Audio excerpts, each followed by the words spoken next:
Hello दोस्तों, इससे पहले जो है ना हम लोग है ना सीमांत उपयोगिता और कुल उपयोगिता में अंतर देख रहे थे। चलो एक बार देख लेंगे फिर से क्या डिफरेंस था सर दोनों में। तो देखो सीमांत उपयोगिता क्या होता है सर, ये उपभोग की गई इकाइयों से अंतिम इकाई से प्राप्त होने वाली उपयोगिता सीमांत उपयोगिता कहलाती है। और कुल उपयोगिता क्या होता है सर, सभी इकाइयों से प्राप्त जो है ना उपयोगिता क्या कहलाती है सर, कुल उपयोगिता। उपभोग की जाने वाली समस्त उपयोगिता की उपयोगिता का योगफल क्या कहलाता है, कुल उपयोगिता। और ये क्या होता है सर, जितना हम लोग बढ़ाते जाते हैं तो अंतिम उपयोगिता से जो प्राप्त होने वाली जो उपयोगिता क्या कहलाती है, सीमांत उपयोगिता। वह इसमें क्या होता है, इसका प्रभाव देखोगे, वस्तु का उपभोग बढ़ने के साथ साथ सीमांत उपयोगिता कम होती जाती है। वो बताया था रोटी का एग्जांपल कि जैसे हम लोग भूखे हैं और उतना समय खाना खा रहे हैं तो क्या होगा सर, उतना समय जो है ना रोटी का भूख का जो है ना आवश्यकता बहुत ज्यादा रहेगा। जैसे 2 रोटी खाए तो थोड़ा सा भूख शांत होगा, फिर 2 रोटी खाए तो क्या होगा, थोड़ा भूख और शांत होगा। उसके बाद ऐसे 3-4 खाए तो क्या होगा, 8-9 रोटी खाने के बाद क्या होगा सर, हमारा पेट पूरा भर जाएगा। इसके बाद जो है ना हम लोग देंगे तो ना एक्स्ट्रा खाने नहीं होगा। फिर एक कंडीशन ऐसा आएगा कि इसके बाद जो है ना अब आप ना एक भी रोटी नहीं खा पाओगे, लेकिन मैं फिर भी खिलाऊंगा तो क्या होगा सर, आपका बदहजमी, उल्टी, ये सब चीज़ें हो जाएगा। तो यही होता है, जितना हम लोग है ना चीज़ें बढ़ाते जाते हैं यूज़ करना, तो उतना जो है बढ़ते बढ़ते क्या होता है, हमारी सीमांत उपयोगिता घटती जाती है। लेकिन क्या होता है, कुल उपयोगिता में वस्तु का उपभोग बढ़ने से कुल उपयोगिता बढ़ती जाती है। जैसे मान लीजिए पहले 10 केला खाते थे, फिर 15 खाए, फिर 20 खाए, फिर 25, तो इससे क्या हो रहा है सर, कुल उपयोगिता क्या हो रहा है सर, बढ़ता जाता है। फिर योगदान देखोगे तो सीमांत उपयोगिता का जो है ना मूल्य निर्धारण, किसी भी चीज का जो है ना रेट डिसाइड में जो है ना सीमांत उपयोगिता का निर्धारण महत्वपूर्ण है, लेकिन कुल उपयोगिता का जो है ना मूल्य निर्धारण में कोई भी योगदान नहीं है। चौथा देखोगे पूर्ण संतुष्टि बिंदु, मैं बताया था सीमांत उपयोगिता का कैसा रहता है सर, सीमांत उपयोगिता ये वाला पॉइंट जो है ना पूर्ण संतुष्टि बिंदु रहता है। अब इससे ज्यादा और यूज रोटी खिलाते जाओगे तो क्या होगा सर, अब इसका जो उपयोगिता क्या होगा, माइनस में चल देगा। तो और पहली बात याद रखना, सीमांत उपयोगिता का जो ढाल कैसा रहता है सर, नीचे रहता है, नीचे की ओर रहता है। दूसरा पॉइंट जो है ना यहाँ पर आने के बाद जो है ना उपयोगिता क्या होता है, शून्य हो जाता है। मतलब यहाँ तक तो आ रहा है, नीचे डाउन हो रहा है, लेकिन प्लस में रह रहा है, लेकिन ये वाला पॉइंट है जीरो वाला। अब इसके बाद और बढ़ाओगे तो क्या होगा सर, और जो है ना वो माइनस में चल देगा। लेकिन कुल उपयोगिता का मूल्य निर्धारण में कोई योगदान नहीं है। पूर्ण संतुष्टि बिंदु आने पर कुल उपयोगिता अधिकतम हो जाती है। वही चीज देखोगे, मैं आपको उत्पादन संभावना वक्र बताया था, तो ये यहाँ से चालू होगा और यहाँ से चालू होने के बाद जो है ना ये जो है इसका पूर्ण संतुष्टि बिंदु होगा। मतलब ये पॉइंट होगा मैक्सिमम पॉइंट। इसके बाद जो है ना और यदि बढ़ता जाता है तो क्या होता है सर, इसका वैल्यू घटता जाएगा। तो मैक्सिमम पॉइंट यही था इसका, और यही चीज है ना, मैं उसका देखो सीमांत उपयोगिता का ये वाला मैक्सिमम पॉइंट था पूर्ण संतुष्टि। अब दोनों के बीच रिलेशन देखेंगे तो क्या होगा सर, ऐसा होगा, दोनों को जोड़ दोगे तो ठीक। तो जिस समय कुल उपयोगिता मैक्सिमम रहता है उतना समय सीमांत उपयोगिता अपने जीरो में रहता है, और जिस समय सीमांत उपयोगिता मैक्सिमम में रहेगा तो ये इसका अपोजिट रिलेशन रहता है। ठीक है, तो यही दोनों के बीच डिफरेंस है। बात क्लियर। अब देखोगे अगला जो नियम क्या बोलता है सर, अगला जो है ना बोलता है घटती हुई सीमांत पद्धति है ना, घटती हुई सीमांत उपयोगिता का नियम है ना। चलो देख लेते हैं इसका क्या बोलता है भाई साहब।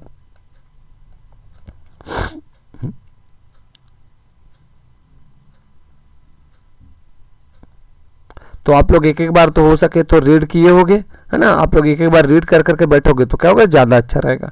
ठीक, तो देखो घटती हुई सीमांत उपयोगिता का नियम क्या बोलता है, देखो इसको ध्यान से सुनना है ना। यहीं पर है ना, यहाँ पर है आपका कॉन्सेप्ट इकोनॉमिक्स में। यदि आपका कॉन्सेप्ट क्लियर हो गया तो आप लोग है ना उसका नाम तुमसे सुनते साथ जो है ना आंसर लिखते जाओगे। यदि आपको ये चीजें नहीं समझ आए कि क्या बोलना चाह रहा है तो आप लोग फिर है ना इसमें अच्छा लिख भी नहीं पाओगे, स्कोर भी नहीं कर पाओगे। तो देखो घटती हुई सीमांत उपयोगिता का नियम क्या बोलता है, यह एक मनोवैज्ञानिक तथ्य है कि जैसे जैसे एक वस्तु की अधिक से अधिक इकाइयों का उपभोग किया जाता है वैसी वैसी जो है ना वस्तु के प्रति इच्छा की प्रबलता घटती जाती है। वही बताया था रोटी का, सर भूखे हैं तो पहले 2 रोटी खाए थोड़ा सा शांत हुआ, फिर 2 रोटी खाए तो क्या हुआ, आधा पेट भर गया, फिर 2 रोटी खाए तो 60% भर गया, फिर 2 रोटी खाए तो क्या हो गया, 100% भर गया। मतलब 8 रोटी के बाद है ना अब मैं ना कुछ भी नहीं खा पाऊंगा। अब इससे ज्यादा ये जो है ना 8 रोटी क्या है सर, मेरा पूर्ण संतुष्टि। मतलब ये देखो ये क्या हो रहा है सर, उपयोगिता घटते जा रहा है ना, घटते जा रहा है। पहले मेरे को भूख 100% लगा था, 2 रोटी खाने के बाद अब लग गया मेरे को 80%, अब लग गया मेरे को 40%, अब लग गया मेरे को 0। मतलब अब जो है ना यहाँ पर है ना ये पॉइंट है सर जीरो वाला, इसके बाद जो है ना अब नीचे जाते जाएगा तो क्या होगा, अब जो है ना मेरा माइनस में चल जाएगा, मतलब मेरी उपयोगिता अब कुछ नहीं रह जाएगी, मैं ज़बरदस्ती खाऊंगा तो उल्टी मतलब ये बदहजमी ये सब चीज़ें हो जाना चाहिए। तो वैसी है, कोई भी चीज़ का कंटिन्यू यूज़ करते जाओगे तो क्या होगा सर, उसका उपयोगिता क्या होगा, दिनों दिन कम होते जाता है। जैसे नया मोबाइल है सर, शुरू समय तो उसका मतलब ऐसा रहता है कि हम लोग दिन दिन भर उसे खेलते रहते हैं, लेकिन 1 साल 1.5 साल होने के बाद क्या होता है, उसको फेंक के इधर साइड कहीं फेंक देते हैं। कारण क्या रहता है सर, शुरुआत में जो उसकी उपयोगिता जो है ना बहुत ज़्यादा रहती है, लेकिन धीरे धीरे यूज़ करते जाते हैं जो है ना उसकी उपयोगिता क्या होती है सर, कम होते जाती है। तो यही बताना चाह रहा है इसमें कि एक वस्तु की जो है ना जितनी अधिक इकाइयों का उपयोग करते जाते हैं तो उसके प्रति जो है ना इच्छा कम होते जाती है, और अर्थात यदि उपभोक्ता एक ही वस्तु का लगातार उपभोग करता है तो प्रति अतिरिक्त इकाई से मिलने वाली सीमांत उपयोगिता घटती जाती है, और संतुष्टि घटते घटते ऐसी स्थिति पर पहुंच जाएगी जहां पर सीमांत उपयोगिता शून्य हो जाती है। और ऐसी स्थिति में यदि उस वस्तु का कंटिन्यू उपभोग करते जाएंगे तो सीमांत उपयोगिता ऋणात्मक भी हो सकती है। इसी को क्या बोलते हैं सर, सीमांत उपयोगिता, घटती हुई सीमांत उपयोगिता का नियम, जो मैं आप लोग को बताया था ना कहानी कि यहाँ से यहाँ तक देखो ये ऊपर था, ऊपर से नीचे जा रहा है, मतलब क्या हो रहा है सर, कम हो रहा है। लेकिन देखो जैसे मान लो 100 था उपयोगिता, फिर 80 हुआ, फिर 40 हुआ, फिर 20 हुआ, ये देखो कम तो हो रहा है, लेकिन कैसे में कम हो रहा है सर, प्लस में, ये सब पूरा मान के है प्लस में। लेकिन 20 से अब कहाँ जाएगा सर, जीरो में जाएगा। ये जीरो जो है ना पूर्ण संतुष्टि बिंदु है, लेकिन इसके बाद भी और लेगा ना तो ना -20, -40, -60 पहुंच से जाएगा। तो यही बात बता रहा है कि इसको सीमांत उपयोगिता के जो है ना घटती नियम, इसी को बोला जाता है। देखो यहीं पर बताया, भूखे व्यक्ति को पहले रोटी खाने से अधिकतम योग्यता जो है ना उपयोगिता 10 यूटिल मिली, फिर दूसरा रोटी खाया तो जो है ना उसकी उपयोगिता 8 यूटिल हो गई, फिर जो है ना पहली रोटी खाने के बाद दूसरी रोटी खाने की इच्छा जो है ना तीव्रता कम हो गई। इस प्रकार तीसरी रोटी से 5 यूटिल, चौथी रोटी से 2 यूटिल और 5वीं रोटी से 0 यूटिल हो गया। अब जो है ना इसका ज़्यादा खिलाओगे तो क्या उसको मन नहीं करेगा, और खाओगे तो फिर उल्टा सीधा काम हो जाएगा। तो इसके बाद भी जो रोटी का उपभोग किया जाता है तो रोटी की जो सीमांत उपयोगिता ऋणात्मक हो जाएगी। यही बोलते हैं इसको घटती हुई का नियम। अब देखोगे इसके ना सर क्या क्या मान्यता है, इसके जो है ना 5 मान्यता है। कितने मान्यता है सर, 5 मान्यताएं बोल सकती है। देखो इसको ध्यान से सुनना, इसी का कॉन्सेप्ट से ही निकला हुआ है ना। इसके जो है ना मान्यता क्या क्या है। पहला पॉइंट देखोगे मान्यताओं में है ना, मान्यताएं देखोगे तो मान्यताएं जो है ना, पहला पॉइंट देखोगे क्या है सर, पहला जो है ना इसमें बोला है कि ना जितनी भी वस्तुओं का हम लोग गणना कर रहे हैं तो सभी का आकार जो है ना, आकार और गुण है ना समान होना चाहिए। मतलब जैसे मान लो अब रोटी खा रहे हैं, रोटी के साथ चावल का कंपैरिजन नहीं करोगे, रोटी रोटी करो, चावल चावल करो। तो क्या बोला है, पहला पॉइंट ही बोला है कि वस्तु की सभी इकाइयाँ साइज में और उसके क्वालिटी में सेम होना चाहिए। मतलब रोटी का शेप ऐसी रहता है, चावल का शेप ऐसी रहता है, तो मतलब सभी चीज़ आकार में भी वैसी रहनी चाहिए और गुण में भी समान होना चाहिए।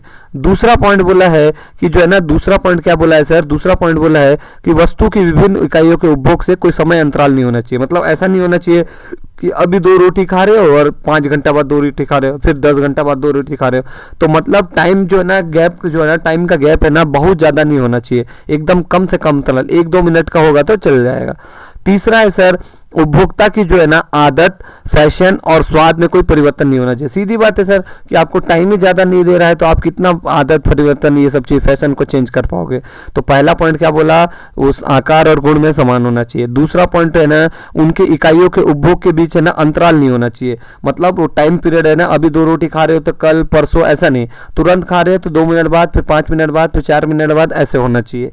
तीसरा जो है ना, उपभोक्ता की आदत, फैशन और स्वाद में कोई भी परिवर्तन नहीं होना चाहिए। तो चौथा जो है ना, उपभोक्ता जो है ना, उपभोक्ता सामान्य प्रवृत्ति का होना चाहिए ना, एकदम ठीक ठाक प्रवृत्ति का होना चाहिए। 5वां पॉइंट है सर, वस्तु की कीमत में किसी भी प्रकार का परिवर्तन नहीं होना चाहिए। मतलब पहले 1 रोटी का मान लो 2 रुपये लेते थे तो अभी भी 2 रुपये हिसाब से चलना चाहिए। ऐसा नहीं है कि 1 रुपये, 1 रोटी पहले 2 था, अभी 5 हो गया, फिर 10 हो गया, तो ये क्या होगा, अपन को सही जानकारी नहीं दे पाएगा। ठीक, अब देखोगे यही घटती हुई नियम की ना व्याख्या कर दिए सर, जो मैं आपको बताया था। देखो क्या हो रहा है, इसी को ना एक चार्ट के द्वारा देखो। जैसे मान लो ये x वस्तु है ना, तो x वस्तु देखोगे ये 0 है ना, 0, 1, 2, 3, 4 और ये 5। ठीक, अब 0 है, 0 के ऊपर देखोगे तो ये होगा 2, ये होगा 4, ये 6, और नीचे देखोगे तो नीचे क्या होगा सर, -2। ठीक, तो देखोगे 1 और 2 के बीच रिलेशन सेम है सर, 2 और 4 के बीच रिलेशन सेम है सर, 3 और 6 के बीच रिलेशन सेम है सर, है ना। तो रुको रुको सॉरी सॉरी सॉरी रुको रुको एक सेकंड, एक पॉइंट गलत हो गया। 0 और है ना उसके बीच, चलो इसको देख लेते हैं ना, यहाँ पर बना हुआ है, बना भी सकते हो, ऐसा कोई बड़ा बात नहीं है। 0 1 2 3 4 5, ठीक। नीचे जाओगे तो आएगा -2, है ना, ऊपर आएगा 2, ये 4, ये 6। तो देखो 0 के साथ जो है ना रिलेशन किसका है सर, 1 का है। 2 के साथ रिलेशन किसका है, 2 का है। 4 के साथ रिलेशन किसका है, 3 का है। 6 के साथ रिलेशन किसका है, 4 का है। और जो है ना 5 के साथ रिलेशन किसका है सर, इसका है। मतलब जो है ना चौथा जो पॉइंट होगा, या देखो इसको बोल लूँ ऐसा, इसको बोल लूँ ऐसा, इसको बोल लो ऐसा, तो देख रहे होगे जो ग्राफ है ना ये क्या हो रहा है सर, ढलते जा रहा है। देखो 4 जो है ना, ये ना 4 वाला जो चौथा नंबर का पॉइंट है ना, यही है सर पूर्ण संतुष्टि बिंदु, जो है ना सीमांत उपयोगिता का पूर्ण संतुष्टि बिंदु यही है। कि इसके बाद यदि आप और करते जाओगे जो है ना, अब यहाँ पर नेगेटिव में जाएगा। देखो अब क्या हुआ, 4 से हम लोग 5 वस्तु का उपभोग कर रहे हैं, तो क्या हो रहा है, ये माइनस में आ जा रहा है। देखो 0 में तो क्या होता था कि ये ना सीमांत एक वस्तु में उपयोगिता 0 था, लेकिन 2 वस्तु में कितना हुआ, 4 हुआ, है ना। फिर उसके बाद है ना इसमें कितना हुआ, ऐसा हुआ। तो यही वाला चीज को है ना आपको है ना ग्राफ के थ्रू बताया। देखो यही वाला चीज यहां पर बताया कि कैसे घट रहा है ना, ध्यान से देखना। रुको एक सेकंड,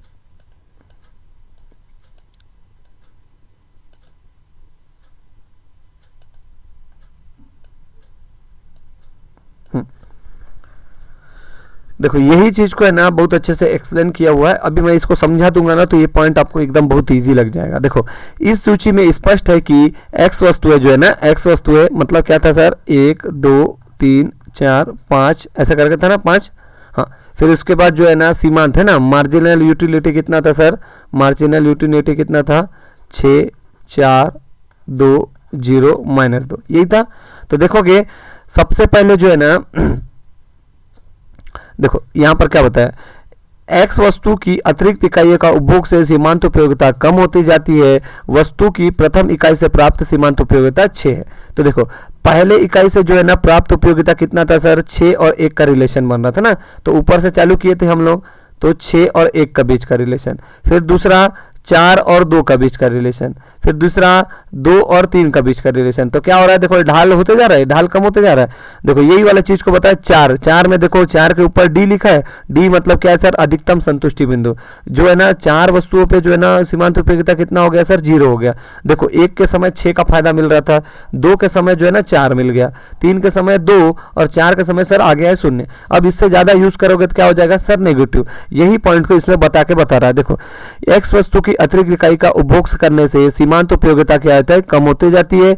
वस्तु की प्रथम इकाई से प्राप्त सीमांत उपयोगिता की 6 है, मतलब पहला का जो है ना 6 है, किंतु दूसरी और तीसरी चौथी पांचवी इकाई का उपभोग करते जाएंगे। तो देखो दूसरी का करेंगे तो दूसरी से अपन को मिलेगा 4, तीसरी से मिलेगा अपन को 2, चौथी से मिलेगा 0 और पांचवा का करेंगे तो आ जाएगा माइनस में। तो क्या हो रहा है सर, ये बढ़ रहा है। तीसरी इकाई तक सीमांत उपयोगिता कम होती जाती है, बाद में 0 तथा ऋणात्मक होती जाती है, जैसा चित्र में बताया गया। इस चित्र में स्पष्ट है कि ज्यों ज्यों उपभोक्ता अतिरिक्त वस्तुओं का उपभोग करता जाएगा, इससे मिलने वाली सीमांत जो है ना तुष्टीकरण कम होते जाएगा, है ना। MU वर्क, MU का मतलब क्या होता है सर, मार्जिनल यूटिलिटी। मतलब MU को देखो, M का मतलब होता है मार्जिनल, मार्जिनल का मतलब होता है सर सीमांत, यूटिलिटी का मतलब होता है उपयोगिता। तो सीमांत उपयोगिता का इंग्लिश नाम आपको ना हर सब जो है ना चीज का इंग्लिश नाम पता होना चाहिए, क्योंकि फॉर्मूला जो है ना आपका ऐसे ही बनेगा ना। तो देखो इस चित्र में स्पष्ट किया गया है कि जो जो उपभोक्ता अधिक से अधिक वस्तुओं का उपभोग करता जाएगा, उसके जो है ना सीमांत उपयोगिता क्या होगी सर, कम होती जाएगी। MU वक्र इसलिए ऋणात्मक ढाल वाला बना है, डी बिंदु है ना, ये डी पॉइंट वाली बिंदु पर सीमांत तुष्टीकरण 0 है। बताया था यहाँ पर 0 हो गया। अब जो यह प्रकट करता है कि यहाँ पर उपभोक्ता कुल उपयोगिता अधिकतम है, मतलब मैं बताया था ना कि जिस समय कुल उपयोगिता अपने मैक्सिमम पॉइंट में रहेगा उतने समय सीमांत उपयोगिता 0 में रहेगा। तो इसी से हम लोग पता लगा सकते हैं कि यदि आपको कोई क्वेश्चन में सीमांत उपयोगिता 0 दिया तो उतने ही समय याद रखना कि आपकी कुल उपयोगिता सबसे ज्यादा हाई लेवल पे होगा, ठीक। यदि हम एक वस्तु का और उपभोग करते हैं तो क्या होगा सर, अपनी जो सीमांत उपयोगिता क्या होगा, ऋणात्मक हो जाएगा। अब देखोगे इसका लाभ क्या है सर, महत्व का मतलब होता है, महत्व के जो है ना लाभ क्या है, घटती हुई सीमांत उपयोगिता का लाभ क्या है। पहला जो है घटती हुई सीमांत उपयोगिता का उपभोग के नियम का जो है ना आधार है ना, ये याद रखना, ये किसका आधार है सर, घटती सीमांत उपभोग नियम का कई नियमों का आधार बना है। जैसे इसी के बाद हम लोग पढ़ेंगे सम सीमांत उपयोगिता का नियम और मांग का नियम, है ना। तो ये जो है ना, ये ना सम सीमांत उपयोगिता का नियम और मांग का नियम का आधार बना है, मतलब इसी के बेस से जो है ना हम लोग सम सीमांत और है ना मांग का नियम निकालते हैं। दूसरा, इस नियम के आधार पर उपभोग और उत्पादन में विविधता पाई जाती है, कि उत्पादन अलग चीज होता है सर और उसका कंजप्शन अलग चीज होता है। जैसे मान लो नटराज पेन बनाने वाला है, वो पेन जब बनाएगा तो एक दो पेन तो नहीं बनाएगा, वो बनाएगा भाई लाखों लाखों बनाएगा, लेकिन है ना उसको एक आदमी खरीदेगा तो कितने ही खरीदेगा सर, 2 3 4 ही खरीदेगा। तो वही बोल रहा है, बताया है कि ना इसमें जो है ना इस नियम के आधार पर उपभोग और उत्पादन में विविधता पाई जाती है, कि दोनों के बीच वैसा रिलेशन नहीं होता बोल के। उसके बाद तीसरा जो है ना, यह जो है ना नियम है ना प्रगतिशील करण प्रणाली का आधार है, प्रोग्रेसिव टैक्स सिस्टम का जो है ना आधार है। मतलब यदि आप लोग है ना, आपको तो वैसे पता नहीं होगा लेकिन मैं बता रहा हूँ, हमारे यहाँ जो है ना भारत का जो है ना कर प्रणाली या बोलो इनकम टैक्स का सिस्टम कैसा है सर, कि जिसके पास ज्यादा इनकम होता है, जैसे मान लो एक्स के पास है ना 30 लाख है, तो 30 लाख है ना, तो क्या होगा सर, जैसे आपका इनकम बढ़ते है, जैसे मान लो एक्स है ना, एक्स का इनकम मान लो 5 लाख है, तो 5 लाख के ऊपर लगेगा आपको 10% का इनकम टैक्स। फिर वाई का इनकम मान लो 10 लाख है, तो इसको लगेगा 10 लाख पे 15% का टैक्स। तीसरा इनकम है सर अपना 20 लाख मान लो, तो 20 लाख पे लगेगा 20% का टैक्स। उसके बाद है 30 लाख, तो 30 लाख पर लगेगा 25% का टैक्स। तो देख रहे हो जैसे हमारी आय बढ़ते जा रही है वैसे क्या हो रहा है सर, टैक्स का रेट भी बढ़ते जा रहा है। तो प्रोग्रेसिव जो है ना सिस्टम में क्या होता है सर, आय बढ़ते जाने से जो है ना अपना टैक्स का रेट बढ़ता है, एक समय तक बढ़ता है, लेकिन है ना उसके बाद यदि आप ना रेट और बढ़ाओगे तो क्या होगा, उसके बाद कोई परिवर्तन नहीं होगा, वैसे स्थिर रहेगा। तो याद रखना ये प्रगतिशील कर प्रणाली का आधार है। फिर उसके बाद है ना नियम के लागू होने के क्या क्या कारण है, इस नियम के लागू होने के मुख्य 2 कारण है। पहला तो सर प्रत्येक विशेष आवश्यकता की संतुष्टि, है ना, तो प्रत्येक विशेष आवश्यकता की संतुष्टि, क्योंकि प्रत्येक विशेष आवश्यकता को संतुष्ट किया जा सकता है ना, इसलिए जो जो उपभोक्ता एक वस्तु का अधिक उपयोग करता है तो उसकी तीव्रता कम होती जाती है तथा वस्तु के अतिरिक्त उपभोग से कम सीमांत उपयोगिता प्राप्त होती है। वही बताया था कि जितना आप रोटी बढ़ाते जाओगे खाने का, तो आपको है ना उसका ना महत्व है ना, या भूख जो है ना आपको उतना कम कम लगते जाएगा। एक समय आएगा सर कि उसके बाद है ना आपको भूख लगेगा ही नहीं, और उसके बाद आपको मन ही नहीं करेगा कि मैं और अधिक खाऊं बोल के। ठीक, दूसरा पॉइंट बोला है सर, वस्तुएं पूर्ण प्रतिस्थापक नहीं होती। पूर्ण प्रतिस्थापक का मतलब होता है सर एक वस्तु को किसी दूसरे में चेंज करना। जैसे मान लो मैं चाय पी रहा हूँ, तो चाय पी रहा हूँ और मेरे को चाय नहीं मिला, तो सर मैं क्या चेंज कर सकता हूँ उसके बदले में, या तो मैं कॉफी पी सकता हूँ या दूध पी सकता हूँ। तो पूर्ण प्रतिस्थापक नहीं होती बोल रहा है ना। तो विशेष आवश्यकता की संतुष्टि के लिए विभिन्न वस्तुएं एक दूसरे की विशेष पूर्ण प्रतिस्थापक नहीं होती, इसलिए अतिरिक्त वस्तु की इकाई से सीमांत उपयोगिता कम हो जाती है। अब देखोगे जैसे सर चाय है, तो चाय बनाने के लिए मैं बढ़िया मान लो इलायची का यूज़ कर लिया, अदरक का यूज़ कर लिया, लौंग का यूज़ कर लिया, लेकिन क्या कॉफ़ी बनाने के लिए मैं क्या ये सब चीज़ों को मैं कर सकता हूँ? भले चाय उपलब्ध नहीं है तो उसके जगह में मैं कॉफ़ी पी सकता हूँ, लेकिन क्या कॉफ़ी को एज इट इज चाय जैसा बना सकता हूँ क्या सर? नहीं बना सकता। इसीलिए क्या होता है, कोई भी चीज़ है ना एक दूसरे को पूरा तरीके से रिप्लेस नहीं कर पाता, प्रतिस्थापक नहीं कर पाता बोला है। ठीक, तो नियम के जो है ना क्या क्या अपवाद है, तो नियम के जो है ना उपयोगिता नियम के जो है ना कुछ अपवाद भी है। देखो पहला जो है ना, मतलब अपवाद का मतलब क्या होता है सर, उसका बुरा एक तरीके से ना, मतलब या तो है ना जो नियम जैसा चल रहा है उसके कुछ कुछ रिस्ट्रिक्शंस है। क्या क्या है देखोगे, पहला तो जो है नियम के क्या क्या अपवाद है, पहला देखोगे तो जो है ना पहला क्या पॉइंट बोला है, वस्तु की उपभोग इकाइयां बहुत छोटी होने पर यह नियम लागू नहीं होता। जैसे मान लो ये नियम जैसे सुई है ना, जो सुई होता है जिसे कपड़ा सिलते हैं, अब ऐसे छोटे छोटे चीज सर आलपिन है, तो ऐसे ऐसे चीजों पे जो है ना छोटे छोटे वस्तुओं पे ये नियम क्या होगा, लागू नहीं होगा। दूसरा, शराब का जो कंजप्शन करते हैं, शराब का उपयोग करते हैं, उस पर ये नियम लागू नहीं होगा। तो डायरेक्ट पूछेगा कि जो है ना सीमांत उत्पादक नियम क्या अपवाद क्या है। पहला पॉइंट आप लोग ऐसे बढ़िया से ना जो है ना इसको है ना ऐसा पॉइंट पॉइंट बना के लिखोगे ना ऐसे करके, तो क्या आपको वेन डायग्राम ये सब चीजों का यूज करना जिससे आपको नंबर ज्यादा मिलेगा। लिखोगे वही चीज, लेकिन क्या इसको बढ़िया सजा के लिखोगे। जैसे मैं बोला अपवाद बताओ, तो देखो ऐसा हेडिंग डाल देते बीच में अपवाद बोल के, अपवाद करके ना ऊपर एक डाल देते कि भाई ये जो है छोटी वस्तुओं पर लागू नहीं होती। दूसरा पॉइंट इधर बोल देते शराब में लागू नहीं होती। तीसरा पॉइंट है ना कोई गाना बजाना करता है, जो गाना गीत वगैरह गाता है उस पर लागू नहीं होता। चौथा जो है ना छोटे आकार के जो है ना इकाइयों पर लागू नहीं होता। तो ऐसे करके बताओगे, देखो यही पॉइंट को लिखने के कई तरीके हो सकते हैं। तो आप लोग ऐसा फ्लो चार्ट्स, वेन डायग्राम वगैरह का यूज करोगे तो है ना आपको बहुत फायदा मिलेगा, है ना। फिर है ना अगला पॉइंट देखिए, मैं बताया था ना ये घटती हुई उपयोगिता ह्रास नियम, ये सम सीमांत नियम और है सम सीमांत उपयोगिता नियम और मांग का नियम का क्या बनता है सर, आधार बनता है। तो देखो सम सीमांत उपयोगिता नियम अब यहीं से हम लोग चालू करते हैं, ठीक है। हाँ, तो मैं बताया था ये जो घटती हुई सीमांत उपयोगिता का नियम ही जो है ना किसका आधार बनता है सर, सम सीमांत उपयोगिता का नियम, और दूसरा मांग का नियम का आधार बनता है। तो जो है ना अब जो है ना हम लोग अगला पॉइंट पढ़ने जा रहे हैं, सम सीमांत उपयोगिता का नियम। तो सम सीमांत उपयोगिता का नियम जो है ना नियम उपयोगिता विश्लेषण में उपभोक्ता का संतुलन स्पष्ट करता है कि उपभोक्ता जो है ना कौन से कंडीशन में आके ना बैलेंस होता है, संतुलन होता है। तो इसको है ना गोमान लिखा है, गोमान नहीं है सर, ये ना गोसेन होगा, है ना। गोसेन का सेकंड नियम बोलते हैं, गोसेन का सेकंड नियम बोलते हैं ना, गोसेन का सेकंड नियम बोलते हैं ना। गोसेन का पहला नियम कौन सा सर, सीमांत है ना, सीमांत नियम। ये है सम सीमांत, है ना, ये सम सीमांत, ये तो उसका भी और छोटा भाई ये बोल लो, ठीक। तो देखो तो क्या बोल रहा है देखते हैं ना। तो ये जो है ना इसके माध्यम से जो है ना हमको बताता है कि सर उपभोक्ता कहाँ पर संतुलन होता है ना, संतुलित कहाँ पर होता है। तो ये हो गया था अपना सम सीमांत नियम और इसी को बोलते हैं गोसेन का सेकंड नियम। अब देखो क्या बोलना चाह रहा है ना, उपभोक्ता जो है एक विवेकशील प्राणी है ना। विवेकशील प्राणी का मतलब क्या होता है, विवेकशील का मतलब होता है सर अपनी बुद्धि से सोचने समझने वाला, जिसके पास खुद का बुद्धि है और हर चीजें अपना सोच समझ के ही काम करता है बोल के ना।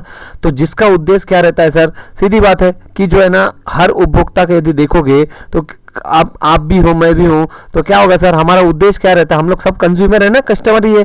तो हमारा उद्देश्य क्या रहता है सर कि हम कम से कम खर्चा करें और हमको ज्यादा से ज्यादा फायदा हो। यही रहता है ना सबका, यही सोच रहता है कि खर्चा कम हो और फायदा ज्यादा हो। तो देखो यही बात बता रहा है, सीमित आय के उपभोग के अनेक क्षेत्र में इस प्रकार बांटना कि उसे अधिकतम संतुष्टि मिले।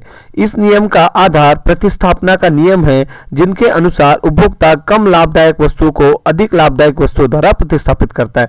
मतलब जो है ना एक वस्तुओं को जो है ना अधिक जो है ना लाभदायक वस्तु में प्रतिस्थापित करेगा। जैसे मान लो आपको है चाय और कॉफी, है ना, इसी को सबसे अच्छा एग्जांपल है। जैसे मान लो चाय पे ना वो ना खर्चा कर रहा है 10 रुपए। अब क्या हुआ सर, चाय का रेट हो गया 20, कितना हो गया 20, और मान लो पहले चाय था 10 रुपए का और कॉफी था 15 का, कितना का था सर 15 का। तो क्या होता है अब जो है ना चाय की जगह में क्या होगा सर, अब इसका रेट हो गया 20, तो क्या होगा उपभोक्ता पूरा किधर अपने टर्न ऑन हो जाएगा सर, मैक्सिमम लोग कॉफी पीने की ओर चले जाएंगे। तो क्या होता है यही जो है ना एक दूसरे का रिप्लेसमेंट बोलते हैं ना, प्रतिस्थापन। तो यहाँ पर क्या बता रहा है कि उपभोक्ता जो है ना इस नियम प्रतिस्थापन नियम का आधार है, जिसके अनुसार उपभोक्ता कम लाभदायक वस्तुओं को अधिक लाभदायक वाले वस्तुओं में प्रतिस्थापित करती है। और इस प्रतिस्थापन का क्रम सभी उपभोग वस्तुओं को सीमांत उपयोगिता के एक समान होने तक चलता है। मतलब कि दोनों है ना जब तक बराबर ना आ जाए।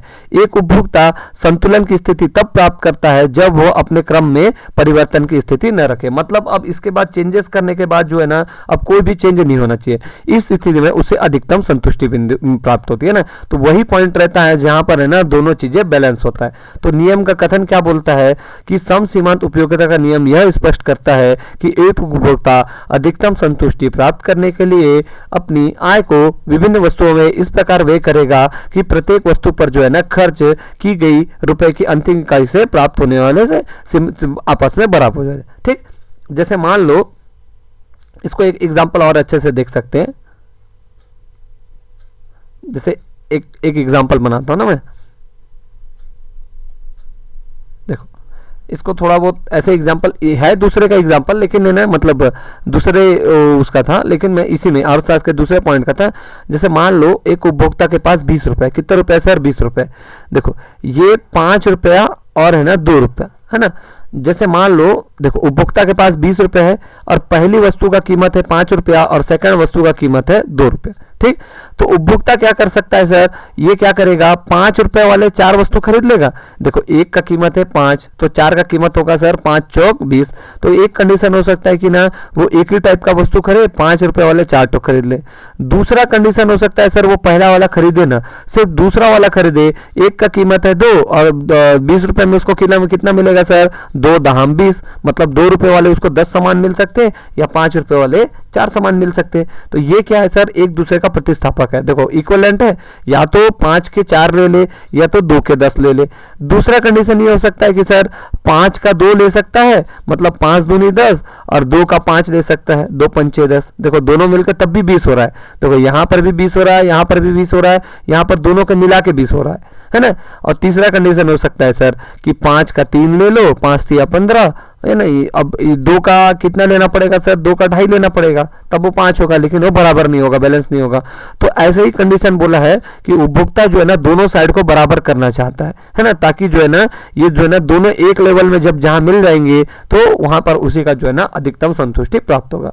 तो पहले देखो यही बताया कि इस नियम यह स्पष्ट करता है कि एक उपभोक्ता अधिकतम संतुष्टि प्राप्त करने के लिए अपनी आय को विभिन्न वस्तुओं पर इस प्रकार व्यय करेगा कि प्रत्येक वस्तु पर जो खर्च की गई रुपए की अंतिम इकाई से प्राप्त होने वाले सीमांत उपयोगिता आपस में बराबर हो जाए, है ना, कोशिश करेगा। तो इसका जो है ना नियम का आधार क्या है सर, पहली बात तो है ना नियम का आधार ये है कि मनुष्य की जो आवश्यकता है सर असीमित है। सीधी बात है भाई, यदि आपको एक अभी नया फोन दिला दिया जाए, आपको 6 महीने बाद लगेगा सर मेरे को फिर एक नया फोन चाहिए, फिर 6 महीने 1 साल बाद लगेगा फिर एक नया फोन आ जाता, अच्छा रहता है। तो मतलब मानव की जो आवश्यकता है ना वो असीमित है, इच्छाएं भी असीमित है ना, कि वो जो है ना कितने उसका ना जितना भी रहे खर्चा उसका कम होने वाला है नहीं। तो पहला पॉइंट है सर कि इसकी आवश्यकताएं असीमित है। दूसरा सर आवश्यकताओं को संतुष्ट करने वाले साधन की सीमितता है तथा उपलब्ध साधन की अधिकतम का उपयोग, है ना। तो वही बात है भाई, देखो साधन का मतलब अभी हम लोग सीधा मतलब लगाना, देखो साधन तो बहुत सारे होते हैं, भूमि, श्रम, पूंजी, है ना, साहस, जोखिम, ये सब होते हैं ना। लेकिन क्या होता है सर, मेन साधन का सबसे अच्छा सोर्स क्या है सर, जिसको हम लोग बहुत अच्छे से जानते हैं सर, पैसा। कि बिना पैसे के कुछ होगा सर, नहीं हो पाएगा। आपको अकाउंट का बुक खरीदना है, कि आप सोचो कि मेरे पास बुक आ जाए बोले से होगा, नहीं, आपको भी स्टेशनरी जाना पड़ेगा, बुक का पैसा देना पड़ेगा और आप उससे जो है ना बुक लोगे। तो क्या होता है सर, हमको तो आवश्यकता है कि ना हमको ना अकाउंट का, बिजनेस का, सबका बुक मिल जाए, गाइड मिल जाए, नोट्स मिल जाए, सब मिल जाए। लेकिन क्या हो रहा है सर, अपने पास पैसा उतना पड़ा है क्या सर, नहीं पड़ा है। तो क्या होता है, मनुष्य की जो आवश्यकता है असीमित है, लेकिन जो है ना साधन या पैसा जो बोल लो वो क्या है, लिमिटेड है। तो इससे क्या होता है, कोशिश करता है कि कम से कम खर्चा करके आप अधिक से अधिक कैसे फायदा उठा सकते हैं। तीसरा है सर सीमित साधनों द्वारा अधिकतम संतुष्टि प्राप्त करने की इच्छा। तो जो है ना अपन लोग है ना कम से कम खर्चा करके जो है ना अधिक से अधिक कैसे प्राप्त कर सकते हैं, यही जो है ना इसका उपयोग है सर। तो सीमित साधनों द्वारा ना अपने पास पैसा भाई मान लो 100 रुपया है, आपको चाहिए कि ना सब सामान चाहिए, रोटी चावल दाल सब चाहिए, तो कोशिश करेंगे भाई 2 रोटी ले लो, थोड़ा सा सब्जी ले लो, थोड़ा दाल ले लो, थोड़ा अचार ले लो, थोड़ा पापड़ ले लो। तो ऐसा करके क्या करेंगे सर, अपने जो है ना सीमित साधनों के जो है ना सीमित आय को इस प्रकार खर्चा करेंगे कि सही तरीके से सबका उपयोग हो पाए। चौथा है ना उपयोग का विवेकपूर्ण ढंग से निर्णय लेने की क्षमता। तो जो है ना अपने साधनों को इस प्रकार से उपयोग करना कि जो है ना उसका सही तरीके से हम लोग निर्णय ले पाए। तो ये जो है ना इसके अपवाद है, ठीक है। उसके बाद देखोगे अगला पॉइंट है सर उपभोक्ता संतुलन। उपभोक्ता संतुलन क्या होता है, देखो क्या होता है, प्रत्येक उपभोक्ता अपनी आय को वस्तुओं और सेवाओं की खरीदी पर खरीदने ना, देखो इसका देखोगे तो अब नेक्स्ट जो है ना उपभोक्ता संतुलन मैं बताया था ना, उपभोक्ता संतुलन कुछ नहीं है सर, ये जो है ना इसका मांग और उसका ना बैलेंस है, बीच का स्थिति है। मतलब दोनों जो है ना इक्वल हो जाते हैं। जैसे ये बताया था 5 का 4 वस्तु ले लो या 2 का 10 वस्तु ले लो, है ना। तो या तो मतलब 50 का ऐसा ले लो, मैं अभी एक एग्जांपल बताऊंगा, इस और अच्छे से समझ आएगा। देखो अब उपभोक्ता संतुलन क्या होता है सर, देखो इसको बोलते हैं, उपभोक्ता को बोलते हैं कंज्यूमर और संतुलन को बोलते हैं इक्विलिब्रियम, है ना, इक्विलिब्रियम बोलते हैं ना, है ना, इक्विलिब्रियम, है ना, इक्विलिब्रियम। तो जो है ना सीई, इसको शॉर्ट फॉर्म क्या है सर, सी का मतलब कंज्यूमर और ई का मतलब है इक्विलिब्रियम। तो ये क्या होता है सर, उपभोक्ता संतुलन है। संतुलन में कब आएगा सर, संतुलन का मतलब ये होता है सर बीच का अवस्था, ना तो इस पर ना तो उस पर। तो देखो प्रत्येक उपभोक्ता अपनी आय को वस्तुओं और सेवाओं की खरीदी पर खर्च करता है जिससे वह अपनी आवश्यकताओं की संतुष्टि को पूरा कर सके। वही बात है, सीधी बात है सर, हमको जो जरूरत है, जरूरत के हिसाब से क्या करते हैं हम पैसा का खर्चा करते हैं।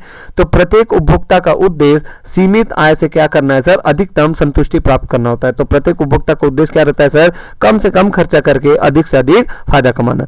इस प्रक्रिया में जब वह अधिकतम संतुष्टि की स्थिति में पहुंच जाता है तो उसी को बोलते हैं संतुलन की स्थिति, है ना। तो जो है ना, जैसे मान लो एक व्यक्ति है, वो ना 5 रुपए के 4 चॉकलेट रहता है, सेम वही चॉकलेट को है ना दूसरा व्यक्ति है ना मोल भाव वगैरह करके है ना 4 रुपए में एक लाता है। तो देखो 5 रुपए वाला क्या होगा सर, 20 रुपए में 4 चॉकलेट रहेगा, और दूसरा व्यक्ति जो है ना 4 रुपए के हिसाब से 20 रुपए में कितने चॉकलेट लाएगा, सेम चॉकलेट को 5। तो उसका संतुलन बिंदु कितना होगा, 5, और पहले वाले का होगा 4। ठीक, तो दूसरे शब्दों में एक उपभोक्ता उस समय संतुलन में होता है जब आय तथा बाजार कीमतों में दिए जाने देखो, जब आय तथा बाजार कीमतों के दिए होने पर अपनी आय को इस ढंग से खर्च करने की योजना बनाता है कि वह कुल अधिकतम संतुष्टि को प्राप्त कर सके। तो इसी को देखेंगे अभी एक कर्व के द्वारा देखेंगे, ठीक है।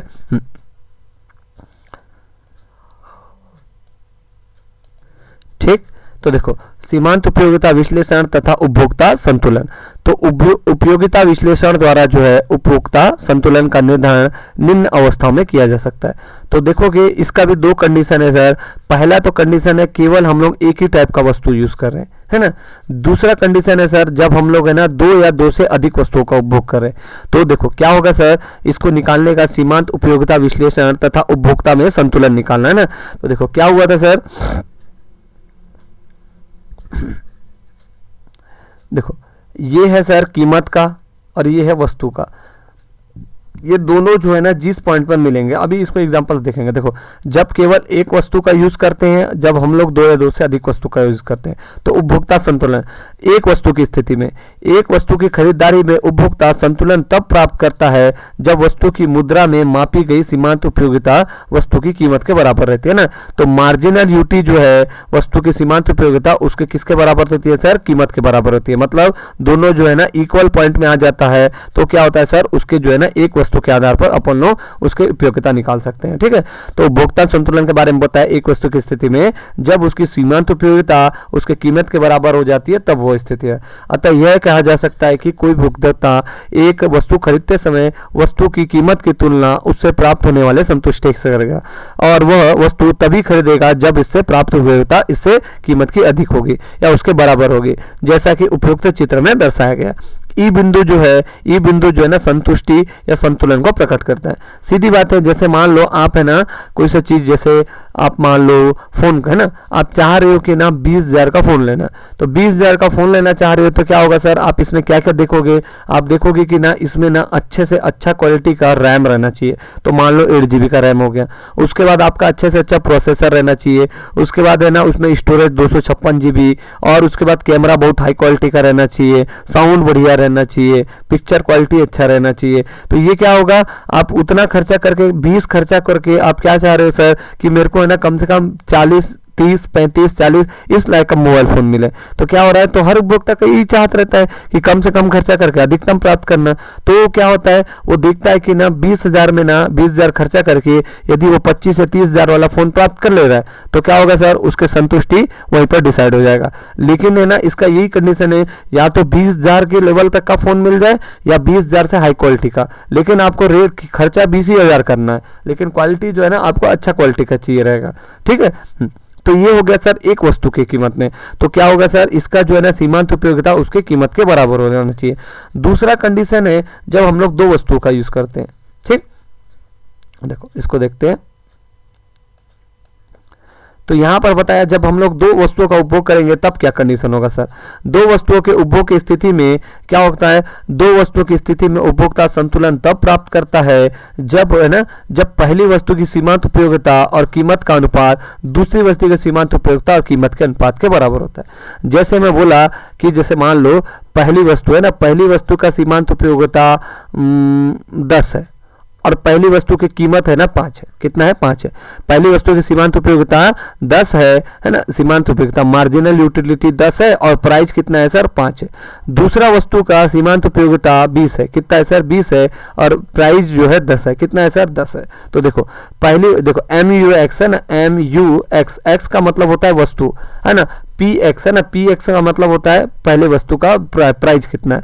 फिर M U Y, Y M U का मतलब होता है मार्जिनल यूटिलिटी, सीमांत उपयोगिता, लेकिन किसका सर, वाई वस्तु का, दूसरे टाइप का वस्तु का, और उसका कीमत पी वाई मतलब उसका कीमत। तो देखो पहले वस्तु का जो है ना मात्रा कितना है सर, वस्तु कितना है, पहले वस्तु का 10 है, और पहले वस्तु का कीमत कितना है, 5 है, कितना है सर, 5 है।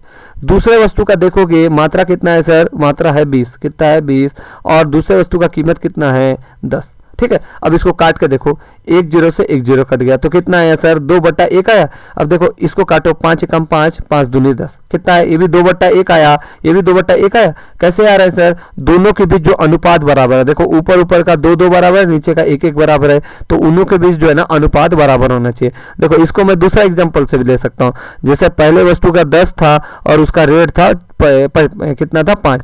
मैं माना जो है ना दूसरा वस्तु को 40 माना, कितना माना सर, 40 माना, और दूसरे वस्तु का कीमत है 20, कितना है 20। देखो एक जीरो से एक जीरो काटो, 2 एकम 2, 2 दूनी 4, तो ये कितना है, 2/1 आया। देखो ये भी आएगा, 5 एकम 5, 5 दूनी 10, ये भी 2/1 आया। तो हम कुछ भी है ना उसके गुणज के फॉर्म में डाल सकते हैं। तो ऐसी जो है ना दो वस्तु के बीच है ना हम लोग तुलना करके उसका जो है ना क्या कर सकते हैं सर, उपभोक्ता संतुलन निकाल सकते हैं। तो देखो यही वाला चीज को अभी यहाँ पर कहानी फॉर्म में इतना लंबा चौड़ा बता दिया है, तो देख लो कोई दिक्कत नहीं है, अपन को समझ तो आ गया है पूरा। ठीक, चल तो यही पर बताया कि पहले वस्तु की मात्रा और उसका कीमत, दूसरे वस्तु के मात्रा और कीमत का जो है ना अनुपात देखते हैं। ठीक है, तो देखो अतः हम कह सकते हैं कि जो दो वस्तु है ना, अतः हम कह सकते हैं कि दो वस्तु की खरीदी की स्थिति में उपभोक्ता की संतुष्टि तब अधिक होगी जब दोनों वस्तुओं से प्राप्त सीमांत उपयोगिता क्या होनी चाहिए सर, बराबर होनी चाहिए। दूसरे शब्दों में यह कह सकते हैं कि दो वस्तुओं की स्थिति में उपभोक्ता की संतुष्टि तब अधिकतम होती है जब दोनों वस्तुओं से प्राप्त जो है ना 1 रुपए की सीमांत उपयोगिता आपस में बराबर हो।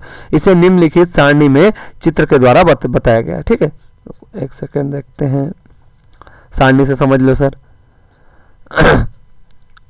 देखो वस्तु की जो उपभोक्ता संतुष्टि अधिकतम होगी जब दोनों वस्तुओं से प्राप्त जो है ना 1 रुपए की सीमांत उपयोगिता आपस में बराबर हो जाए। इसे निम्नलिखित सारणी में सीमांत उपयोगिता द्वारा सिद्ध किया गया। जैसे मान लो पहला एग्जांपल है ना, इसको देखते हैं। मान लो एक उपभोक्ता के पास कितना है सर, 20 रुपये है ना, 20 रुपये ही है ना, एक उपभोक्ता के पास 20 रुपये। इससे क्या होगा सर, ये जो है ना एक्स और वाई टाइप का वस्तु खरीदना चाह रहा है। तो एक्स वस्तु जैसे ना चाय, एक्स वस्तु जो क्या है सर, चाय, और दूसरा जो है वाई वस्तु ना, दूसरा क्या है, वाई वस्तु। हेलो, आवाज आ रहा है, हेलो हेलो, हाँ। तो हम लोग क्या कर रहे थे सर, हम लोग बता रहे थे कि जो है ना अपने पास है ना उपभोक्ता के पास पैसा कितना पड़ा है सर, 20 रुपये पड़ा है। और जो है ना टोटल वस्तु कितने हैं सर, एक्स और वाई दो वस्तु है। तो एक्स जैसे मान लिए चाय, और चाय का कीमत कितना रख लिए, चाय का कीमत रख लिए 5 रुपया, है ना। वाई जैसे है बिस्किट, क्या है सर, बिस्किट, और इसका कीमत कितना रख लिए, वाई का कीमत रख लिए 2 रुपया। बिस्किट का कीमत है 2 रुपया और चाय का है 5 रुपया। तो इस स्थिति में उपभोक्ता संतुलन की अवस्था कब होगी, प्राप्त करेगा। देखो पहला कंडीशन है ना, देखो वस्तु बता दिया 1 2 3 4 5 6, कितने टाइप के वस्तु होगा सर, 6, है ना। उसके बाद जो है ना यहां पर देखोगे तो इसकी सीमांत उपयोगिता कितनी है सर, 50 40 30 20 10 5 0, है ना। तो देखो सबसे पहले एक वस्तु का देखना है, 1 और 50 जो लिखा है ना, पहला 1 लिखा है देखो वस्तु की इकाई, दूसरा है मार्जिनल यूटिलिटी, और 1 रुपए में प्राप्त उपयोगिता। तो मैं बताया था कि कैसे निकलता है सर, हमारे पास टोटल वस्तु कितना है 50, और उसका एक का कीमत कितना है सर, 5 है, कितना है 5 है। तो 5 एकम 5, 5 दहम 50। तो देखो पहले वाले में आया होगा, इसका जो है ना 1 रुपए से प्राप्त सीमांत उपयोगिता कितना है सर, 50। 50/5 करेंगे तो कितना आएगा, 10 आएगा। फिर दूसरा में देखोगे, दूसरे वस्तु के सीमांत उपयोगिता कितना है सर, 40। तो 40/5 कर लो, तो 5 अट्ठे कितना होता है सर, 40।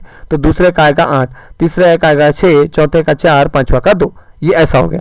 अब बिस्किट का निकालोगे सर, बिस्किट का सीमांत उपयोगिता कितना दिया था, 24। तो देखो 24 दिया था, और एक का कीमत बिस्किट का कितना बताया, 2 रुपये बताया। तो इसको काटो, 2 एकम 2, 2 एकम 2, 2 दूनी 4। तो पहले वस्तु के कितना होगा सर, 1 रुपये में 12। फिर दूसरे में 22/2 करोगे तो कितना आएगा, 11। फिर 20/2 करोगे तो 10 9 8 7, है ना। तो देखो इधर देखते जाना,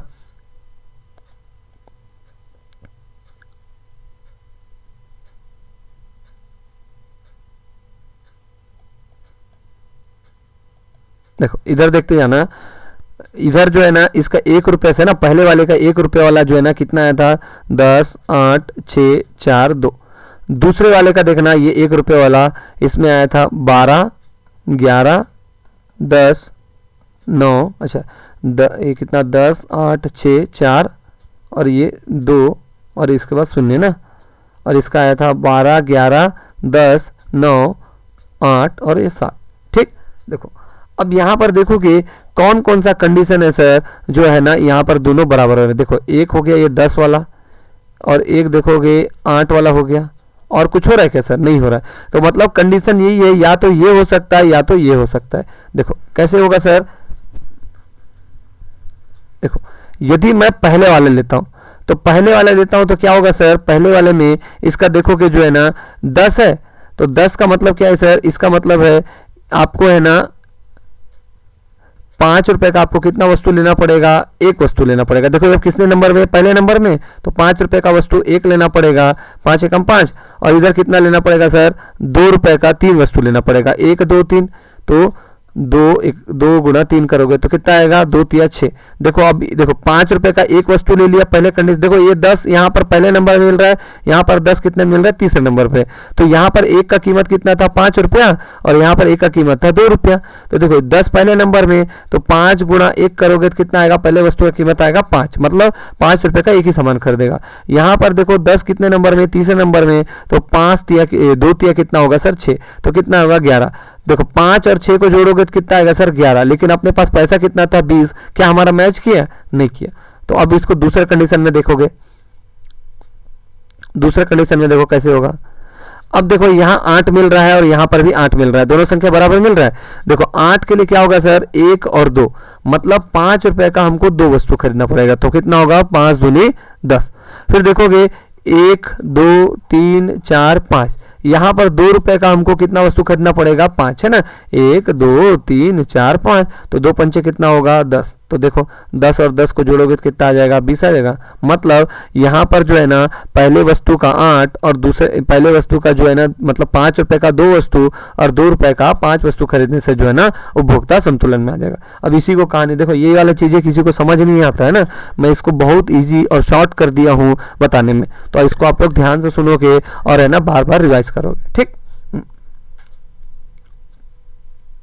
देखो अब यही चीज को है ना आपको है ना कहानी फॉर्म में बता दिया, देखोगे ना यही वाली चीजों को आप लोग ध्यान से रखोगे तो क्या बताया है, उपरोक्त तालिका में जो है ना 20 रुपए की आय को व्यय से अधिकतम संतुष्टि प्राप्त करने पर उपभोक्ता 2 रुपए की 10 इकाइयां, मतलब 2 के 5 वही बताया था, 1, 2, 3, 4, 5, मतलब 2 के 5, और देखोगे 5 वाले कितना करेगा 2, और वाय वस्तु के जो है ना, और वस्तु वाय जैसे बिस्किट के 5 इकाई है ना, 2 पंचे 10 रुपया खर्चा करेगा। 2 वस्तुओं का जो है ना देखो 5 रुपए वाला 2 और 2 रुपए वाला 5 करेगा ना, तो 2 वस्तुओं के संयोजन से उपभोक्ता की अधिकतम संतुष्टि या संतुलन तब प्राप्त होती है, क्योंकि एक्स वस्तु की मूल्य में 1 रुपए के सीमांत उपयोगिता ना, 1 रुपए के सीमांत उपयोगिता 8 था, इधर अभी 8 और इधर भी 8 था, लेकिन 8 इधर दूसरे नंबर पे था और इधर 8 5वें नंबर पे था।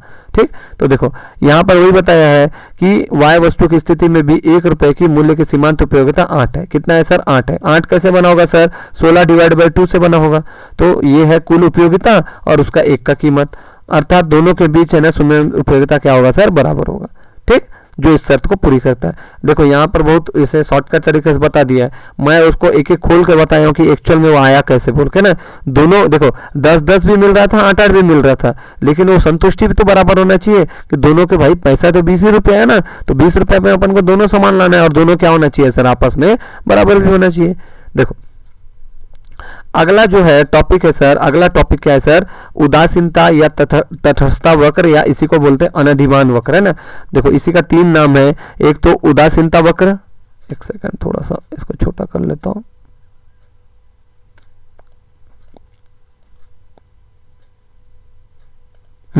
तो ये क्या है सर उदासीन है ना, उदासीन वक्र या तटस्थता वक्र या अनधिमान वक्र, अनधिमान वक्र।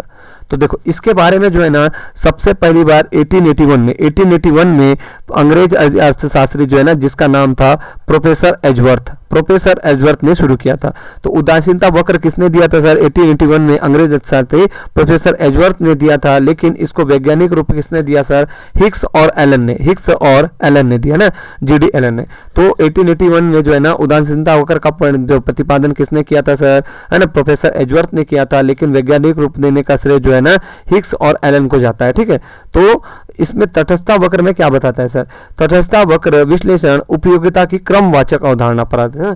तो क्रमवाचक का अवधारणा मैं बताया था ना कि जब हम लोग उपयोगिता पढ़ रहे थे तो इसका जो है ना दो टाइप से माप कर सकते थे। एक तो सर क्रमवाचक और दूसरा है गणनावाचक, है ना। तो गणनावाचक तो इसमें नहीं बताया, लेकिन क्रमवाचक बताया कि मतलब हम लोग कौन सी चीज़ों को पहले और कौन सी चीज़ों को दूसरे क्रम पे रख सकते हैं। जैसे मैं भाई सुबह उठा तो सुबह उठते सर सबसे पहला मेरा क्या जरूरी, जैसे मान लो मेरे पास है ब्रश के अलावा चाय है, चाय के अलावा नाश्ता है ना। तो अब बताओ जैसे चाय ब्रश नाश्ता है ना, इसको मान लो ये चाय ब्रश नाश्ता है, तो मैं उठते साथ सबसे पहले मेरे को क्या चाहिए रहेगा सर? ये ब्रश, पहला क्रम। उसके बाद क्या चाहिए रहेगा सर? चाय। उसके बाद क्या चाहिए रहेगा सर? नाश्ता। ये क्रम है, तो इसी को बोलते हैं क्रमवाचक। तो तटस्थता वक्र विश्लेषण क्या बोलता है? उपयोगिता की क्रमवाचक अवधारणा पर आधारित है। इस विश्लेषण में हम उपयोगिता को कभी भी गणनावाचक संख्या में प्रकट नहीं करते ना, अथवा उपयोगिता को कभी भी इकाइयों जैसे 2, 4, 6, 8 के रूप में नहीं मापेंगे ना। तो जो है ना इसको है ना इकाई के रूप में नहीं मानते हम, उसको ना उसका क्रम देते हैं, उसका गणना हम नहीं कर सकते। हम उपयोगिता की विभिन्न स्थितियों में केवल बराबर, कम या अधिक के आधार पर तुलना करेंगे ना, या तो ये ज्यादा है या कम है या बराबर है। तो तटस्थता या उदासीनता वक्र होता क्या है सर? उदासीनता वक्र दो वस्तुओं के ना, दो अलग अलग वस्तुओं के विभिन्न संयोगों मतलब जोड़ को बताता है जिसमें उपभोक्ता को एक समान संतुष्टि मिलती है। अतः उपभोक्ता इनमें से किसी एक संयोग का चुनाव करते समय उदासीन हो जाता है। मतलब या तो इन दोनों में जो है ना, या तो तू इसको ले ले या तो इसको ले ले बोलेंगे। मतलब आपके पास चाय है, चाय बराबर कॉफी है, तो क्या हो रहा है सर? ये दो संयोजनों को बता रहा है कि आप या तो चाय पी लो या तो कॉफी पी लो, मतलब दोनों में से एक चीज करोगे और एक चीज का आपको त्याग करना पड़ेगा। तो उदासीनता वक्र क्या होता है? दो संयोग वस्तुओं के संयोगों को बताता है जिसमें उपभोक्ता क्या करता है सर? एक समान को जिससे उपभोक्ता को एक समान संतुष्टि मिलती है। अतः उपभोक्ता इनमें किसी भी एक चीज का संयोग का चुनाव करते समय उदासीन हो जाता है। अधिमानों के एक वक्र को उदासीनता वक्र या तटस्थता वक्र कहते हैं। ठीक, तटस्थता वक्र की क्या क्या परिभाषा है? तो प्रोफेसर मेयर साहब क्या बोलते हैं? उदासीनता अनुसूची वह अनुसूची है जो कि दो वस्तुओं के ऐसे संयोगों को बताती है जिनमें किसी व्यक्ति को समान संतोष प्राप्त होता है ना। तो दो वस्तुओं की ऐसी स्थिति को बताती है जिसमें दोनों को समान संतोष प्राप्त होता है। यदि इस तटस्थता अनुसूची को एक रेखा के रूप में दिखाया जाए तो इसी को जो है ना, इसी को यदि कर्व के रूप में दिखाया जाए तो क्या होगा? एक तटस्थता वक्र रेखा प्राप्त हो जाता है। इस प्रकार तटस्थता रेखा का बिंदु, प्रत्येक बिंदु दो वस्तुओं के विभिन्न संयोग के साथ साथ संतुष्टि के समान स्तर को बताता है, और इस वक्र का प्रत्येक बिंदु वक्र के किसी दूसरे बिंदु की वरीयता पर नहीं रखता। हाँ, इसको ऐसा वैसी बकवासबाजी दी है। अब है ना अपन लोग जो है ना मेन एग्जांपल में देखते हैं। देखो अब क्या है सर, यहाँ पर है ना इसमें चित्र में वही सारणी बताया है कि ना चित्र द्वारा समझ सकते हैं कि मान लो दो वस्तुएं एक्स और वाई, और ना एक्स और वाई पर दोनों को मिला के जो है ना एक वस्तु है ना और 100 रुपया खर्च करना चाहता है। तो दोनों मिला के कितना खर्च करना चाहता है सर? 100 रुपया। तो इसके जो है ना 6 संयोग है ना, 6 जोड़े कौन से बन सकते हैं? 6 जोड़े कौन कौन से बन सकते हैं? तो पहला हो सकता है सर, देखो पहला हो सकता है कि x वस्तुओं का एक उपयोग करे और 20 वस्तुओं का पूरा उपयोग करे, 20 गुणा y कर ले। दूसरा हो सकता है सर, है ना, देखो दूसरा हो सकता है 2x कर ले, 2x प्लस 15y कर ले, ये 3x प्लस 11y कर ले, 4x प्लस, है ना, देखो x प्लस y है ना, x देखो एक्चुअल में p1 x1 plus p2 x2 ऐसा लिखते हैं ना। जैसे मैं इसको बहुत अच्छे से एग्जांपल से बताना, या इसको ऐसा लिख लो x1 p1 plus x2 p2। अभी समझते जाओ, कुछ मत नहीं करो, नोट नहीं करो, बस ध्यान देखते रहो। जैसे मैं बोला एक चॉकलेट है, जैसे मान लो डेयरी मिल्क है, तो डेयरी मिल्क का ना मेरे पास है ना 5 पीस रखा हुआ है और एक का कीमत है 10 रुपया, है ना। ये है मात्रा, एक बना देते हैं, मात्रा और कीमत, ठीक। मेरे पास मान लो 5 पीस है और एक का कीमत है 5 रुपया, कितना है 5, चलो 4 रुपये बना, मेरे पास 4 पीस है और एक का कीमत है 5 रुपये, ठीक, डेयरी मिल्क का। वैसे ही मेरे पास है ना मंच भी है, तो मंच है ना मेरे पास कितना है सर, 6 है, कितना है, या इसको 3 है मान लो, कितना है 3 है, और उसका कीमत है कितना है सर 10 रुपये। तो देखो मेरे को है ना, मेरे पास है ना खर्चा करने के लिए ना मेरे को कितना दिया गया, 50 रुपये दिया गया है, कितना दिया गया है, 50 दिया गया है, और इसी से मेरे को क्या बनाना है, अपने जो है ना उदासीनता वक्र या तटस्थता वक्र बनाना है।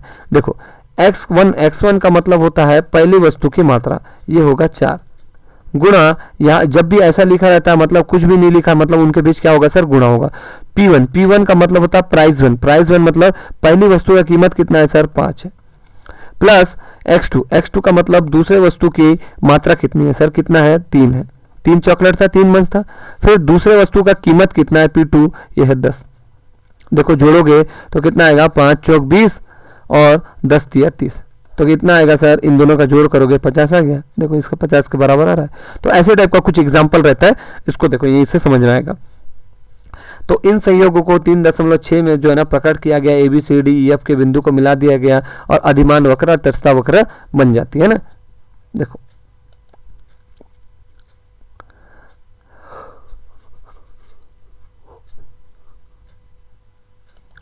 तो देखो यहाँ पर क्या हुआ, ये जो है ना पहला टाइप का है ना x वस्तु हो गया और दूसरा टाइप का y वस्तु हो गया। मैं उधर वाले को लिख लिया हूँ ना, पीछे पेज में जो है 1 2 3 4 5 6 टाइप का वस्तु है, और इधर है सर 20 15 11 8 6 5 y वस्तु है। तो देखो पहला वाला का संबंध किससे सर, 20 से। देखो 20 वस्तुओं का जो है ना x के साथ कितना संबंध है सर, 1 का। फिर दूसरा वाले को देखोगे 2 वाले का 15, तो 2 वाले का देखोगे तो 14 से थोड़ा सा ऊपर 15 है ना। 3 वाले का कहाँ गया, यहाँ पर 11। 4 वाले का 8, ये वाला। फिर 5 वाले का 6, ये वाला। फिर 6 वाले का 5, ये है। तो देखो ये कैसे ढल रहा है सर, ऐसे करके ढल रहा है। तो ये ABCDEF है ना।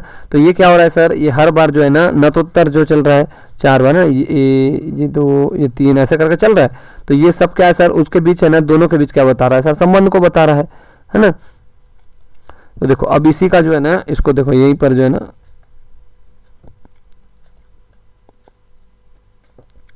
तो देखो रेखा चित्र 3.7 में जो है ना 4 उदासीनता वक्र दिए हुए हैं। IC1 पहला वाला है 1, दूसरा वाला IC2, तीसरा वाला है 3, चौथा वाला है 4। याद रखना जो वक्र है ना जितना ज्यादा दूर होगा, देखो ये 4 सबसे ज्यादा है, ये उतना ज्यादा अधिकतम संतुष्टि को बताएगा। देखो क्या बोल रहा है, 4 उदासीनता वक्र IC1 2 3 4 दिखाए गए हैं। IC4 जो है उच्च उदासीनता वक्र है, बताया था ना, ये हाई जो है ना उदासीनता वक्र है जो अधिकतम संतुष्टि को बता रहा है, तथा IC1 जो है ना सबसे लो कैटेगरी का वक्र है ना, जो है ना निम्न स्तर को बता रहा है। ऊंचा उदासीनता वक्र सदैव ऊंचे इस संतुष्टि स्तर को बताता है, और नीचा वक्र जो है ना हमेशा नीचे संतुष्टि को बताता है। तो उदासीनता वक्रों की सहायता से जो उपभोक्ता संतुलन की अवस्था में जो है ना उपभोग प्रकृति में किसी प्रकार का परिवर्तन का इच्छुक नहीं होता ना, तो जो है ना संतुलन की स्थिति में जो है ना जो यूज करने वाला व्यक्ति है ना किसी प्रकार का जो है ना चेंज करना नहीं चाहता। जो पहले डेयरी मिल्क खाता था डेयरी मिल्क ही खाएगा, मंच खाता था मंच ही खाता है। तथा IC1 जो है ना निम्न तथा एक उपभोक्ता संतुलन की अवस्था में तब होता है जबकि वह अपनी सीमित आय की सहायता से उपभोग की वस्तु खरीदकर उससे अंतिम संतुष्टि अधिकतम संतुष्टि प्राप्त करता है। उपभोक्ता के संतुलन को उपभोक्ता की आय और वस्तु की कीमतें प्रभावित करती है। ठीक है, वस्तुएं जो है सामान जो है ना किससे प्रभावित होता है सर, वो पैसा कितना कमाता है। दूसरा बात, कमाने के बाद है ना उसका रेट कितना है। ठीक, तो उपभोक्ता विश्लेषण की क्या क्या मान्यता है ना, तो पहला चीज है ना सर इसकी क्या क्या मान्यता है। पहला चीज मान्यता है कि सर उपभोक्ता का जो उदासीनता मानचित्र होता है जिसमें विभिन्न आय स्तरों पर उपभोक्ता को प्राप्त होने वाले विभिन्न संतुष्टि स्तरों को दिखाने वाले उदासीनता बताया था ना। 20 के स्तर पे 1 था, फिर 15 के स्तर पे इतना था, फिर इसके स्तर पे इतना था, फिर इसके स्तर पे इतना था, फिर इसके स्तर। तो क्या हो रहा है सर, ये दिनों हर पॉइंट में कम आते जा रहा है। ये 1 पॉइंट हो गया, ये 1 पॉइंट हो गया, ये 1 पॉइंट, ये 1 पॉइंट और ये 1 पॉइंट। बात समझ आ रहा है। तो उपभोक्ता का उदासीन मानचित्र होता है जिसमें आय स्तरों का जो है ना उपभोक्ता को प्राप्त होने वाले विभिन्न वस्तुओं के स्तर दिखाने वाले उदासीनता वक्र होते हैं। तो पहला देखो ये वाला ऐसा कर्व हो गया, दूसरा वाला ऐसा कर्व हो गया, तीसरा वाला ऐसा कर्व हो गया, और कोई सा भी कर्व एक दूसरे को टच नहीं करता है ना, ये ऐसा हो गया, फिर इसके बाद ऐसा हो गया, ऐसा करके मतलब सब एक दूसरे गैप रहते हैं ना, गैप रहते हैं। उपभोक्ता के पास व्यय करने के लिए एक निश्चित आय होती है जिसमें कोई भी परिवर्तन नहीं होता। पहली बात तो है ना, एक निश्चित आय होती है जिसमें कोई भी परिवर्तन नहीं होता, उसका एक मानचित्र होता है जो विभिन्न स्तरों को बताता है। तीसरा पॉइंट है ना, उपभोक्ता जो है ना दो वस्तुओं का चुनाव करता है ना, एक्स और वाई, कम से कम दो वस्तुओं के बीच तुलना कर सकते हैं हम लोग। तुलना तभी नहीं करते ना, कम से कम दो चीज होगा तभी तो करेंगे, एक चीज में क्या कभी तुलना हो सकता है, नहीं हो सकता।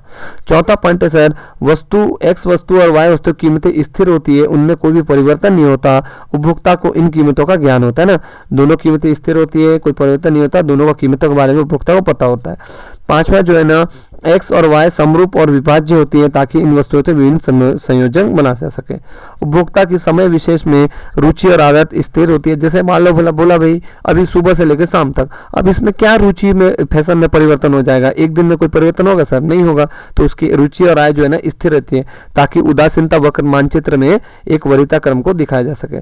उसके बाद जो है ना, उपभोक्ता विवेकशील प्राणी है, और विवेकता मतलब उसके पास बुद्धि दिमाग है और उसी के हिसाब से वो अपना लगाता है कि भाई हमको कैसे काम करना है, क्या करना है। उपभोक्ता अपने संतुष्टि स्तर को अधिकतम करना चाहता है। इस प्रकार उदासीनता वक्र विश्लेषण में उपभोक्ता उच्चतम उदासीनता वक्र पर पहुंचकर अधिकतम संतुष्टि को प्रयास करने का प्रयत्न करता है। और आठवां सर, बाजार में टोटल पूर्ण प्रतियोगिता की स्थिति होती है। ठीक, उसके बाद है ना, तटस्थता वक्र की क्या क्या विशेषता है वो देख लेना। अब तो आप लोग को पता चल ही गया होगा, है ना। हाँ, तो हम लोग जो है ना इससे पहले जो है ना अभी मतलब उसके पहले पढ़ रहे थे, अब जो है ना अगला टॉपिक है तटस्थता वक्र की क्या क्या विशेषताएं हो सकती है। देखो पहला विशेषताएं जो है ना, पहला विशेषता क्या बोल रहा है सर, ये जो वक्र है कर्व जो है ना हमेशा यहाँ से चालू होके हमेशा बाएं से दाएं की ओर चलता है ना, बाएं से दाएं ढालू होता है ना, ढालू होता है मतलब स्लोप होता है, इसका ढलान ऐसी होता है क्योंकि यहाँ पर प्राइस था। अब सीधी बात है ना, देखो ये है, ये कोई सा प्राइस है, ये कोई सा मान लो कीमत है, ये मात्रा है, ठीक है, वस्तु है। तो क्या होगा, दोनों के बीच ऐसा रिलेशन है, लेकिन क्या हुआ, मैं रेट को कम कर दिया, P से P1 कर दिया, तो रेट कम हुआ तो क्या होगा सर, उसका मांग ऑटोमेटिक बढ़ जाएगा, तो ये M से M1 हो गया। तो क्या हो रहा है, देखो ये जो यहाँ से चालू हुआ था कहानी, देखो ऐसे करते चलेगा, तो क्या हो रहा है, ये बाएं से दाएं की ओर ढाल होता है ना। तो तटस्थता वक्र में जो है ना बाएं से नीचे की ओर ढलवा ऋणात्मक होता है। इसका मुख्य कारण होता है कि उपभोक्ता एक वस्तु की उपभोग में कमी करता है तो दूसरी वस्तु की मात्रा को बढ़ाता है, मतलब रेट कम किया तो सामान बढ़ा, क्योंकि समान संतुष्टि प्राप्त करने के लिए आवश्यक शर्त है कि इस स्थिति को 3.8 में स्पष्ट किया गया है। तटस्थता वक्र ए बी दो संयोग दिए ना, ये ए और ये बी है ना, ए बी दो संयोग दिए गए हैं जिसमें उपभोक्ता ए संयोग से बी संयोग की ओर बढ़ता है ना, ए संयोग से बी की ओर बढ़ता है ना, लेकिन वो कैसा है, नेगेटिव।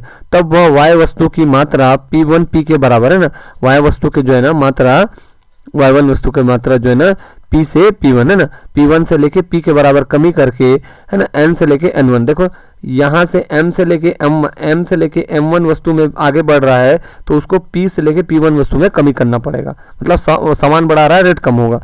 ठीक, तो वही है, इस इतना लंबा चौड़ा जानने की जरूरत नहीं है। पहला चीज़ है ना, इसका ढाल जो है ना बाएं से दाएं ओर होता है, मतलब एक चीज़ को आप बढ़ाओगे तो ऑटोमेटिक दूसरी चीज़ को आपको कम करना पड़ेगा। ठीक, हाँ, तो इसी में बताया है कि तटस्थता वक्र ए बी दो संयोग दिए गए जिसमें उपभोक्ता ए और बी संयोग की ओर बढ़ता है, तब वह वाई वस्तु की मात्रा P1 P के बराबर कमी करके एक्स वस्तु की N से N1 मात्रा में वृद्धि कर लेता है। इससे उपभोक्ता को दोनों संयोग से समान संतुष्टि मिलती है। यह तभी संभव है जब उपभोक्ता एक वस्तु के उपभोग में कमी की पूर्ति और दूसरे वस्तु के उपभोग में वृद्धि करके करता है, जबकि दोनों संयोग बिंदु ए बी एक ही अभिमान वक्र पर स्थित है, दोनों एक ही पॉइंट में स्थित है। लेकिन क्या होगा, उनमें परिवर्तन कब आएगा, जब एक चीज कम होगा तो दूसरा चीज बढ़ेगा, दूसरा चीज बढ़ेगा तो अब पहला चीज बढ़ेगा तो दूसरा चीज कम होगा। ठीक, उसके बाद जो है अगला पॉइंट बोला है ऊंचा तटस्थता वक्र अधिक संतोष करता है। मैं बताया था कि तटस्थता वक्र में क्या कई सारे स्लोप रहते हैं, लेकिन जो सबसे बाहर का है, सबसे पहला नंबर का रहता है, वो सबसे ज्यादा अधिकतम संतुष्टि प्रदान करता है ना। तो देखो एक तटस्थता मानचित्र में तटस्थता वक्र जितना ऊंचा होगा ना, तो जितना ऊंचा होगा उतना अधिक क्या होगा सर, संतोष प्रदान करेगा।